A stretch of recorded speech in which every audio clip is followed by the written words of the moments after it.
about us and about Parliament. Mr. Speaker, one day, Speaker Maipokwe then, as chairman of the board, had a request from a former member of Parliament, which request was that the former member of Parliament, and I'm just highlighting what the Honorable Muntaka have said, when we sit here, we allow the public to bastardize us for Ex-gratia.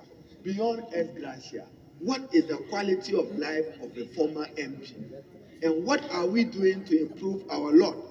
And Mr. Speaker, at the time, Professor Michael Kwe, as chair of the board, needed to help a former MP with 12,000 Ghana cedis.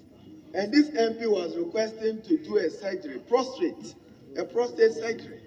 I want to keep the name because this is public. And Professor Kwe turned to me and said that, Haruna, that's a member of your caucus, former member.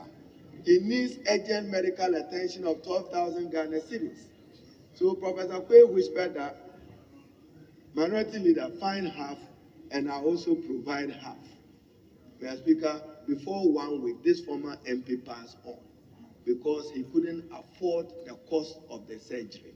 So what the Honorable Muntaka is saying, I know we've tried at the board that even the medical facility in Parliament should be made open and free to former members of Parliament. That was a decision informed by the experiences of former members of Parliament, that you cannot even still acquire quality medical care. So beyond Ex-gratia, you can't look after your health. You can't look after your children's health. You can't look after your own health. So, Mr. Speaker, what the Honorable Muntaka is saying is that members of Parliament belong to a political class and preserve that political class with legitimacy of what is your entitlement per the Constitution and per your service to Ghana. Mr. Speaker, I shared this pleasant experience.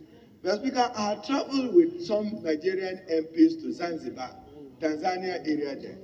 And Mr. Speaker, when they were checking into the hotel, I proudly also said I wanted the kind of rooms they wanted. So they checked me in.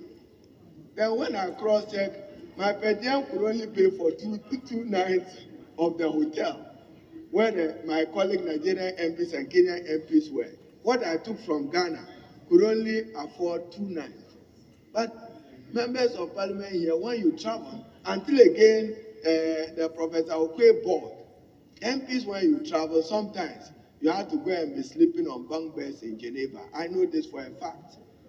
Between 2009 and 2010, if members of Parliament travel for ILO or for other purposes, International Telecoms Union in Geneva, you struggled. You struggle. But Mr. Speaker, what we are saying is, what are we entitled to?